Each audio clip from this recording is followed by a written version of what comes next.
from newstalkzb.co.nz. First for breaking news. And a warning out this morning against the use of traditional Chinese medicines. Researchers at Murdoch University in Australia have used new DNA technology to look at samples of powders, tablets, capsules, flakes and herbal teas seized at the border. Some of the results are shocking. They found some traditional Chinese medicines contain toxic chemicals and even traces of critically endangered animals. Professor Shaun Holt from Victoria University joins me now. Good morning to you. Good morning, Susan. Just what's in this stuff? Well, the short answer is all sorts of stuff. And really, what's on the label bears little reflection to what's in the product that you receive. So the research is interesting. We've always known that there are quality issues with some of the Chinese herbal medicines, but what this research has done that is novel is use DNA testing to show exactly what's in there. And as you say, it's pretty shocking. So there was a deliberate attempt by mislabelling this to simply, to lie, to mislead consumers.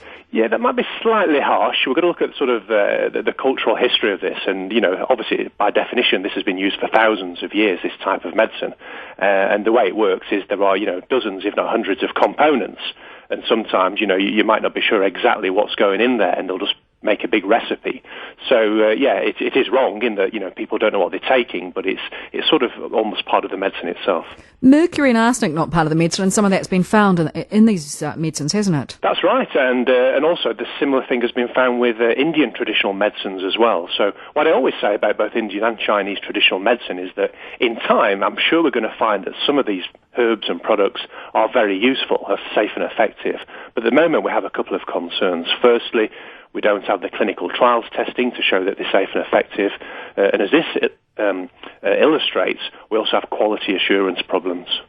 And this stuff just comes in here and gets sold through various sources, I take it? It does, and it's very popular all around the world. The good news in terms of New Zealand consumers is that this issue is being addressed at the moment in terms of the Natural Products Regulation Bill, which is on its way through Parliament.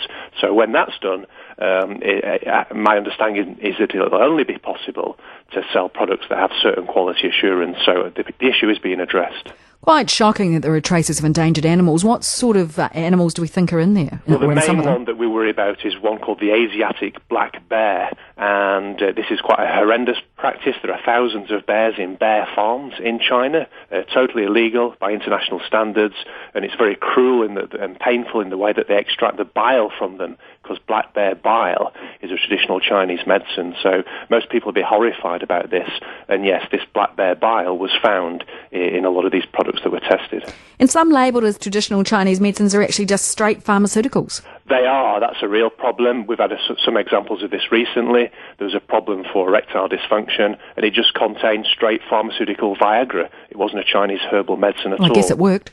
Well, it would, but they've got real safety issues there because, if you're going to take a pharmaceutical, you need to make sure it's safe to take it. Other examples will be asthma products. We've had some products that have had amazing reports of success, but when it's been analysed, it's just been found to contain pure high-dose steroids, which is, very dangerous. So what is your advice, Professor, to consumers? My personal advice is I wouldn't touch a Chinese herbal medicine at the moment unless I was absolutely assured of the source of the ingredients and the quality of them. At the moment, for me, it's just too much of a risk. But as I say, in time, we'll find that some of these are useful and quality will be assured. But at the moment, just too risky.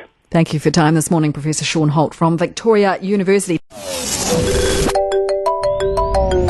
What can you do on the new ZB iPhone app? Puts my socks into pairs for me, gets my child dressed in the morning, wax my surfboard for me. I love how it cooks dinner for me, just like in the Jetsons.